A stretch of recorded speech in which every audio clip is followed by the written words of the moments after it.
Tell us, first of all, a little bit about yourself and what you specialize in and how you can help people in this time in history. In history.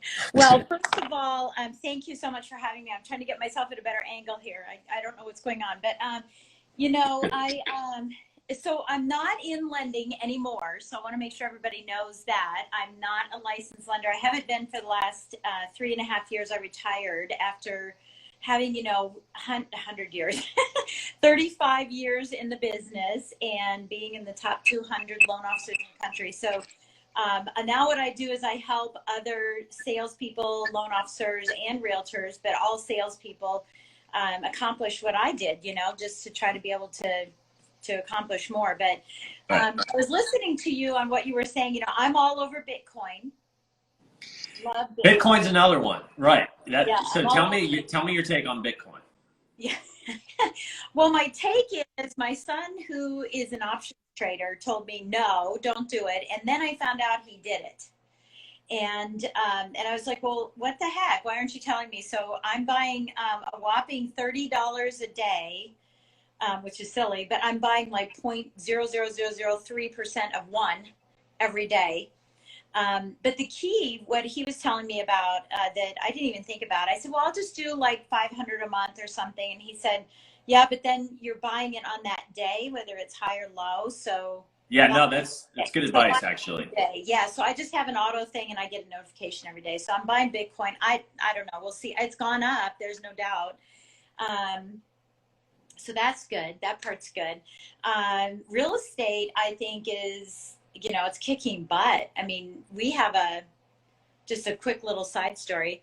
We have a $1.2 million house, and I just, we Airbnb our house because I have a lot of Airbnbs as well. And I kind of just floated up some of the pictures saying, hey, coming soon, a little farmette. It's time for us to right size. And we got over 70 people wanting to come into this house. I mean, wow. we're on 21 acres in the middle of nowhere. And people are like, can we come today? Can we come today? So we were like, oh, I don't know if we want to sell. But then at the same time, we're like, maybe we should, Well, right. Thus the quandary of any real estate transaction is and I say the same thing with the stock market. Pigs get fat, hogs get slaughtered, as they say. There's a term. It's not a very pretty term, but the way it ties to essentially, trying to time the market, trying to be like, oh, at the very top, like whether it's stock market, real estate market, you're going to probably end up getting burned versus, do it when you're like, if you're ready to sell or if it makes sense, and you're like, what, we're probably pretty high. Things might correct, to me, as long as you have like a plan B and an actual like, oh, okay, we're happy to move. But if you like where you live and you're happy, I'd say keep it. Yeah.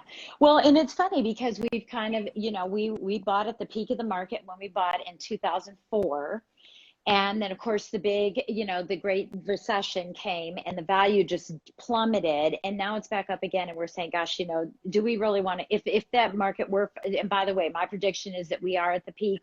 It's not a bubble, by the way. That word has to be eliminated because the same situation doesn't play into a bubble right now. But right.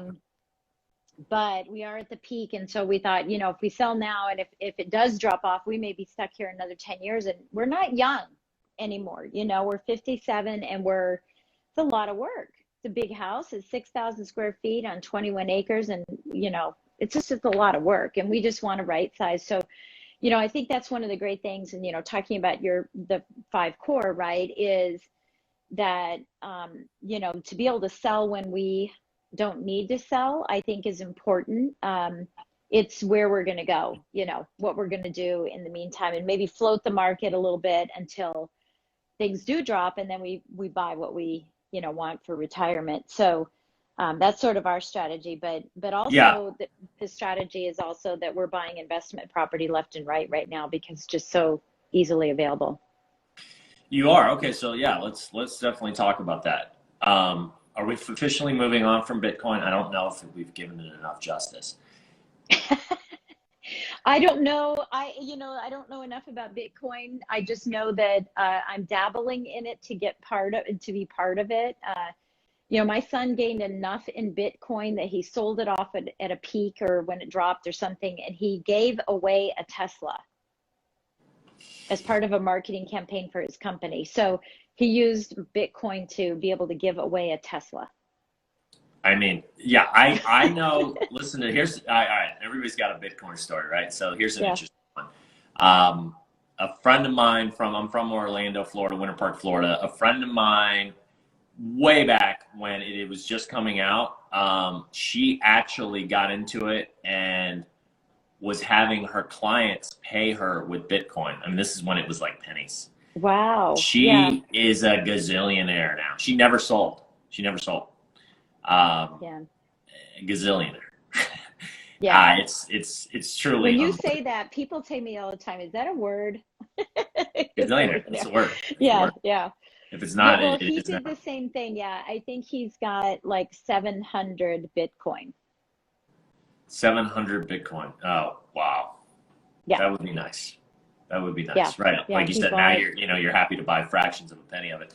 Yeah. Bubble, right. So it ties into this whole, we can talk about kind of the whole bubble thing, because you're a real estate agent, you get that side of it. You've seen the crashes. So I remember, right, what was it, 2007 one, that was a doozy.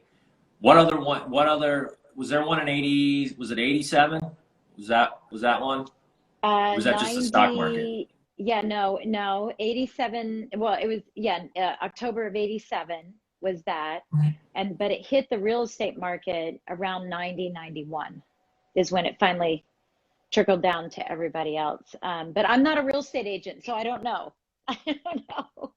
I don't know. I'm just a real estate investor, and Right. I just know that unfortunately, because of what's happening with COVID and because of job loss and things like that, forbearance is causing an issue. Because we're experiencing all of that, we are,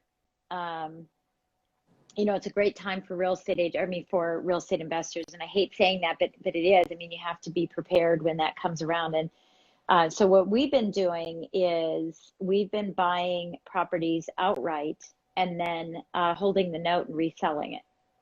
Not buying it to the individual, but buying it outright and then just reselling it, with no money down or very, very little money down. And we're only talking about $15,000 to $30,000 houses that in other areas go for 100, and in yet other areas go for 300,000. So we're just buying little houses and letting people move into them and just holding the note on it. And we've bought, I think, 6 or 7 since last September. And that's our strategy right now, because the other properties aren't quite ready to go on the market. There's still enough of a hot market that if you're in a pickle, you can sell your house pretty quick. These are in more outlying areas where that market isn't as hot. So I was going to say, you kind of contradicted yourself, but now I'm understanding more. In the beginning, you're saying, I think we're kind of in a bubble, things are going to go down, but then you're saying you're buying property still. So you're saying that there's still opportunities, just depending on where you're looking. But obviously there's certain areas you want to stay away from. So what are those areas and where are the opportunities, or do you not say? Oh yeah, well, so like we're buying in Pennsylvania, West Virginia, Tennessee, Indiana. These are areas, with investing, if you can get cash flow and appreciation, that's awesome. But most of the time when you're buying a property, you're going to get one or the other. You have to make a decision. You're either going to buy in Manhattan and let the value go up and you're not going to have cash flow, but you're looking for the equity, or you're going to buy in a place like Pennsylvania where the cash flow is incredible, but the values of the homes are still, to me, back in the 70s, right? They're just very, very low. There's no appreciation or anything. So we've bought in those areas where the values haven't gone up. So you don't see that market frenzy that's going on everywhere else. So you're not seeing that market frenzy. And so they've lost their jobs and there aren't buyers coming in to buy. And, I think that's what's allowed for us to be able to get in there, because these properties are going into foreclosure. And so we're able to, pick them up through the banks and stuff. in other areas, like where I live in the richest county in the United States of America, the most wealthy county in the United States of America, in Loudoun County, right outside of Washington, D.C. And you can't, I mean, again, like I said, a $1.2 million house, that this house, you know, in Indiana would sell for probably 300,000. But 1.2 million, and you have 70 people that just respond to a post that you do, a post, not even putting it on the market, right? That this market's not ready for investors to come in because the competition's so, you know, big, unless you're going to pay cash for something. But I Right. wouldn't be doing that because it's at the top of the market. I'm going to Right. wait a little longer to let a little more of what's happened kind of penetrate the market, have it slow down a little bit, and then that's when to go in. But be prepared as an investor. Get your ducks in a row so that you're ready to strike when the time is right. Yeah. I mean, you know, I was having a conversation with somebody the other day, just in terms of, you know, just bubbles, stock market, real estate market. You know, it's like, it's been a painful, the whole like, okay, this is coming to an end, I'm gonna wait. If you said that 4 or 5 years ago, when a lot of people on a typical normal cycle, it's, you know, it goes up and then but this last really 11 years, it's just done this, right? And, you know, I know a lot of people are kicking themselves and they're regretting it. And then there's that whole FOMO, you Yeah. know, the whole fear of loss, hope of gain, and saying, I just got to get in. And, you know, you hate to see people that get in at the very top. And when they're like, all right, because it's when everybody just jumps in, you know, that's when it always goes the opposite direction, right? When the last naysayers are saying, that have said, nope, it's too overpriced, it's too overpriced. When they start going in, that's when there's trouble. Because then it's like, I know, and isn't that what Warren Buffett always says, is go the opposite direction of everybody else. And you know, you're right. I mean, I hear a lot more investors. I'm on Clubhouse too, right? And a lot of investors are on there saying, you know, now's the time to buy, now's the time to buy. I do think it is in certain markets and with certain strategies, but I don't think it's quite the time to buy in other markets with other strategies. This is not the time to buy a fix and flip, you know, unless you can turn it in 2 days, right. because if it's going to take you 60 days, you might be holding on to that property or taking a big loss. Well, and we've been only In talking certain about areas. that's exactly right. I agree with that. And we're only talking about residential. I mean, the whole commercial side is insane. I'm so glad blowing up. I'm not in that space because, well, it's a tale of two sides, right? You've got all of that, you know, the what do you like the mall? What do you call it when it's like mall space? What's that? Multifamily? Are you saying? What are you No, saying? like the ones that are suffering and are really hurting, which is the office buildings and and like, you know, strip malls and mall, like what is that called? Retail and then whatever for the workforce, right? 'Cause I'm in Chicago. I live in a suburb.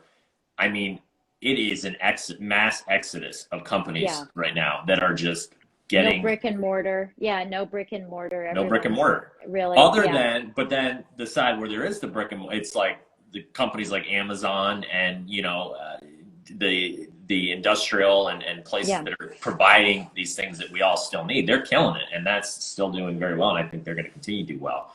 Well, and I also see a conversion. And I predicted this, not like I'm the only one, but I kept saying, you know, what are they going to do with these commercial buildings? And I had said this some time ago, actually in Northern Virginia, because Amazon decided to make this one of our headquarters or whatever.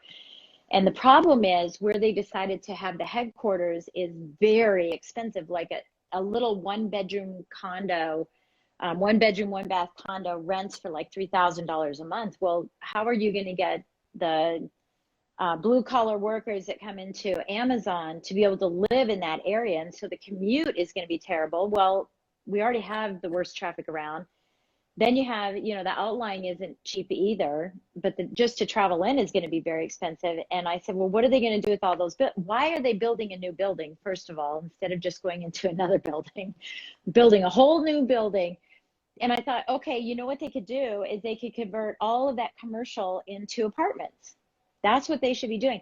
And we're actually seeing that happen now in the Airbnb space, where multifamily is being converted into individual Airbnbs instead of the individual single family home being converted into Airbnb. So that's becoming something that's very, very popular. Of course, it depends on whether or not the county is going to allow it, and, you know, and all of that. Right. But I really see a conversion. It used to be that we converted apartments to condos, and they were condo conversions. Now I think we're going to convert commercial to condos.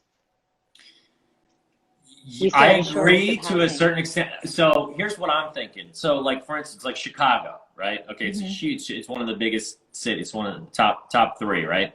And you look at all these people living there, a lot of them are living there because of the convenience of being able to just go to work and be right there, versus somebody who lives here in Evanston. You've got an hour, 45 minutes to an hour commute each way. You got to get on a train. It's a pain in the butt, right? Right. So then you go, well, are that many people still going to want to live there if all of these businesses are exiting?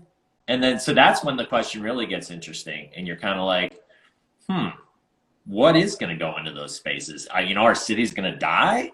Or is something else going to become the next big thing? I don't know. Yeah. I don't know. Well, it's funny. I was on a mastermind call with George. I can't pronounce his last name, but anyway, he was the previous Attorney General for Nevada. Mm-hmm. And he was telling us about this investment that he's in. He's in a lot of businesses and investments. And he said, you know, that this thing called a ghost kitchen. And this is the first time I'd heard of it. I said, a ghost kitchen? What's that? You know, and what's happening is that his company, and the company that he's the CEO of, is like a high-end Subway. So it's like Subway, Firehouse, and then this high-end, I can't think of it, Caparelli or something. And what they're doing is they're moving to ghost kitchens. So they have the technology that a robot dunks the chicken and does everything, and you simply do a Grubhub order, and it's never even prepared by a human. It's prepared by a robot that puts it in a box, and then a human comes and picks it up in the Grubhub, or somehow it will be put into a driverless car, right? A driverless car, and delivered to your home, right? So all of that conversion is starting to happen. So now businesses are saying, you know, hey, instead of a 1,500 square foot kitchen, now all I need is a 300 square foot kitchen to put this technology in, and it can do the same thing, you know, to deliver. So I think if people are going to be in the city, there's more obviously deliverables there than there are, you know, for outlying country or counties and things like that.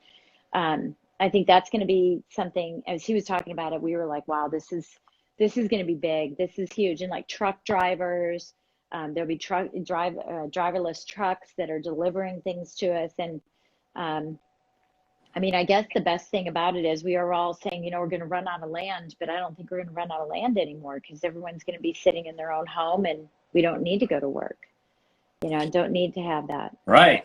I mean, you know, right. You were saying, yeah, and the Airbnb is something I never got into, but I think it's a great thing, right? I mean, so you're saying you do that, and you have this huge acreage, you know, out in the middle. Like that's what people now are like, wait, I want that. I want 22 acres out somewhere away from people. It's just the opposite. You know, over the past however many years since industrialization, right? It's all been like trying to move as close to the city as possible.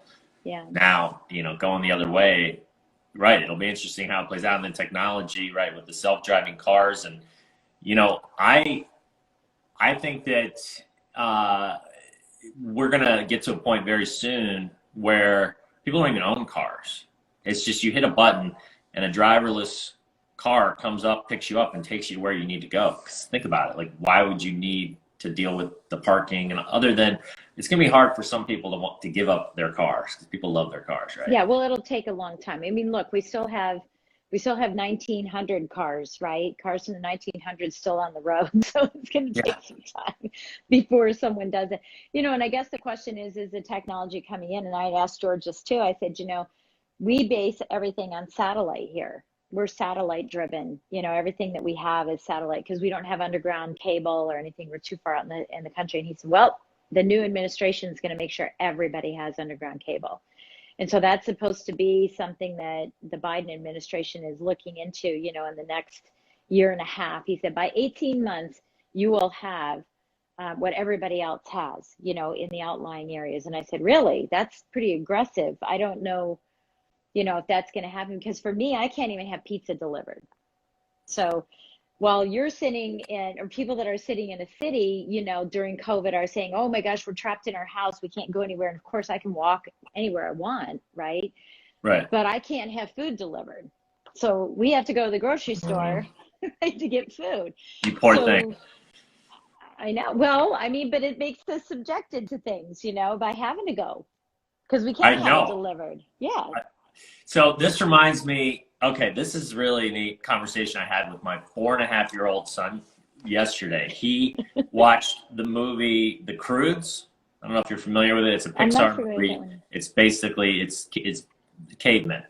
Okay. You know, like the Disney Pixar, but set in caveman days. Oh, yeah, okay. And his little mind started, his wheels started going and turning, and he started asking me, he's in the why phase, why this, why that, what, and it can get a little bit, we'll say, frustrating at times, but I just want to give him that knowledge, and I don't ever want to be like, look, you're bothering me, kid. Stop asking so many questions. Right.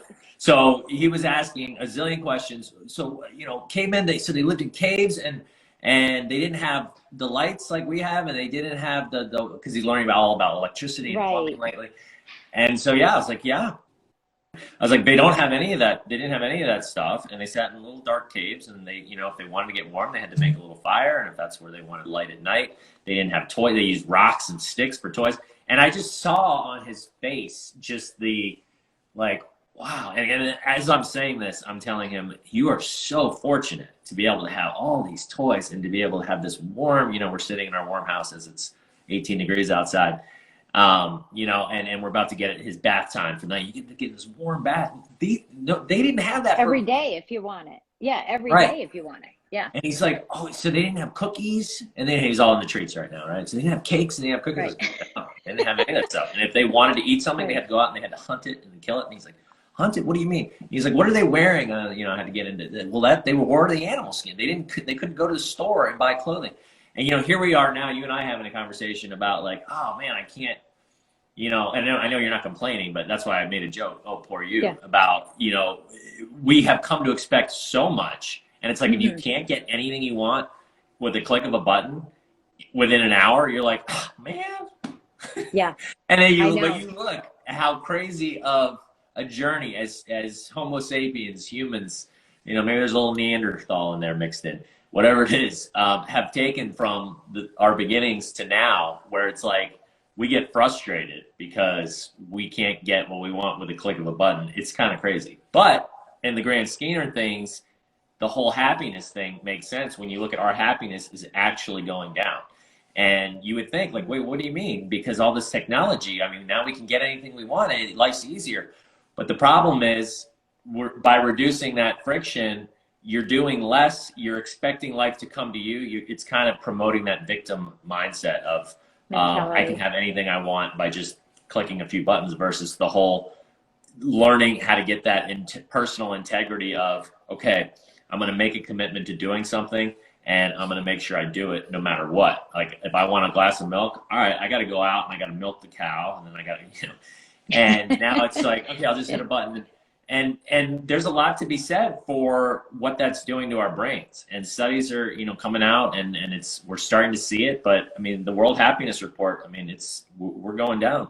And well, there's more loneliness, you know, and I mean, we have 5 generations now all working together. It's the most generations that we've had working at one time. And there's such a disconnect from, you know, the silent generation or the builders all the way to the Gen Ys. And Gen Ys, you know, statistically, they've shown as the loneliest generation that we're experiencing right now, you know, because they are, the high end is 25. Obviously, the low end are, you know, like your child, my grandkids, you know, the same thing. But they're the loneliest generation, which is why we have now a higher suicide rate for young kids, because the the FOMO, all the social media that's coming out and saying, you know, that my life is better than your life, and everybody's gauging against each other. Right. And, you know, that's one of the things I really like about what you do, and about what I do. You know, my whole practice is on lifestyle business mastery, you know, have that quality lifestyle first, live your legacy while you're building it. Don't go out and build it and then hope you have it. And I think there's a big disconnect in those generations, because they're the true digital generation, right? They came on here full digital. And we're about ready to have another tech tsunami that's just going to blow us all away, you know, and we've all seen the charts, you know, for what we've gained in the last 10, 20 years over the past 300 years, you know, and what we've gained, but we're about ready to have another tech tsunami, and it's all related because we had to accelerate everything during COVID, you know, the drone delivery, the computers, Right. you know, It's the robots. That's exactly right. So, and sorry to interrupt you, but Yeah, no, you just hit on a point. We sped up. In my mind, it was a outdated, broken system that was perpetuating itself because that's all people knew, and it's very hard to change a system, right? Like, so you live in Evanston, Illinois, where I live. You work downtown. You commute. That's what people have been doing, right? But then you look at it and you're like, okay, I spend 2 hours of my day commuting. When I'm at the office, I'm chatting. You know, I'm productivity. Maybe I'm productive for 3 hours a day.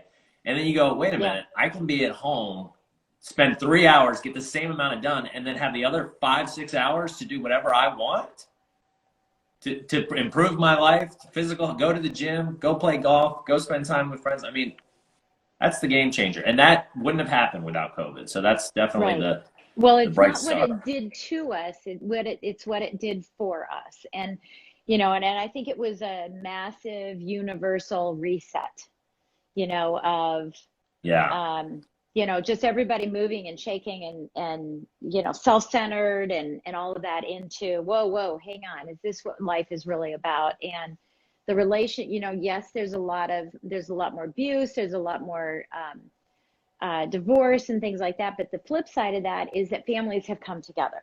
Children have connected with their parents, which they may not have connected. They may have been raised by iPhones, and now That's exactly have right. to be raised by iPhones. Yeah. Well, that's exactly right. So there, you know, right. And there's pluses and minuses to everything, you know. In one sense, I think people probably develop, you know, life's all about habits. I'm always talking about, and you know, you and I have talked about habits, the importance of them. We are our habits are us. You know, our habits kind of form who we are. And a lot of people, I think, being at home have developed the habit even more so to be on their phone. And so it's like tech's not inherently evil. It's how you're using it. Like you said. So you know, if you use Zoom to like talk with your parents that you haven't, you know, been seeing or whatever, and or family members, or whatever, that's great. But if you're just spending, you know, all this time on social media, just going down the rabbit hole, comparing yourself to other people, why does she have this? I wish, you know, then that's when you start to get in trouble. So you just got to take that 10,000 foot view, step back and sort of go, okay, how am I using this technology? We're in the middle of this revolution, like you just said, that's just going to keep skyrocketing. You need to check yourself now before it gets, because before you know it, it's so easy to develop the habit of, you know, for me, for instance, like reading the news when Trump was in the administration, thank God that's coming to an end, because I think I'm going to just take a breather from politics for a while. But I found myself just not being able to help myself to look at these articles and read them every morning. And I caught myself, and luckily I figured it out fairly early. I stopped it, and I deleted that app from my phone. But I was reading negative stuff that put me in a bad mood, that pissed me off, made me mad. And that's how I was starting my day, right? Yeah. Well, and that's the mimicry that's out there, you know, is that everybody, you know, it's what you put, it's not think and grow rich, it's what you input, right, into your body. So if you're going to input positive things, that's how, you know, the outlook is going to be. It's funny you say that. I call it circling the drain, because I think a lot of people are circling the drain right now, you know, and wanting to be, I mean, even Clubhouse, I'll give you an example with Clubhouse. You know, when it came out, everybody's on it. I'm on it. I was on it last night. But I started feeling like I was circling the drain. And so I said, whoa, hold on. You know, because of what I coach and what I do, I need to step back and say, let me do a reset here. Let me try to figure out what is my strategy on it? Instead of doing it for the sake of doing it, what is my strategy on it? Mm-hmm. And you've talked about gamification. I've talked about gamification, you know, and saying, okay, the only way I can be on Clubhouse is if I go for a walk first. Yes. Or I'm walking while I'm on Clubhouse, right? And Habit we have, stack. yeah, and it's a habit, a positive habit to overcome a negative, you know, like, so it's for TV, like the only way I can do TV is if I go walk on my treadmill for half an hour or whatever yours is. Even with my tea in the morning, I don't drink tea while it's cooking, you know, making it my Keurig. I'm doing push-ups on my countertop, right? That's my win for being able to have my tea. But when Clubhouse came out, I thought, gosh, you know, I'm circling the drain with that, and I could get sucked in. And the FOMO is, oh my gosh, everybody's on these calls and they're doing, you know, making money, and oh my gosh, all these people are there and they're getting introduced to people, and you know. So then I said, wait a minute, hold on, is it money? Is it ego? Do I really want to make more money, or is that going to make me happy? You know, and for me, that isn't the case. You know, making money is great, but it's not the end all be all for me. For other people, it might be, but that might be an ego stroke as well. So I had to sit back and say, okay, what's my strategy? You know, because here's the thing. In 2020, I think we were all paralyzed. It was like, we're pivoting, we're shifting, we're changing, we're adapting, we're, you know, creating offices in our homes that we didn't have before. We're doing all those things. And now it's hashtag get it done in 21. You've had the time. Now you got to take action. You got to figure out, this is the new normal. It's not going back to normal. This is it. And yes, Right. we will have these opportunities once we're born free to go out and mingle with everyone again, but we've got to create the foundational habits right now for this new world, because we didn't have those habits when we came in, and whatever habits you formed, are they the right ones, you know, to help you move forward? Yeah, well said.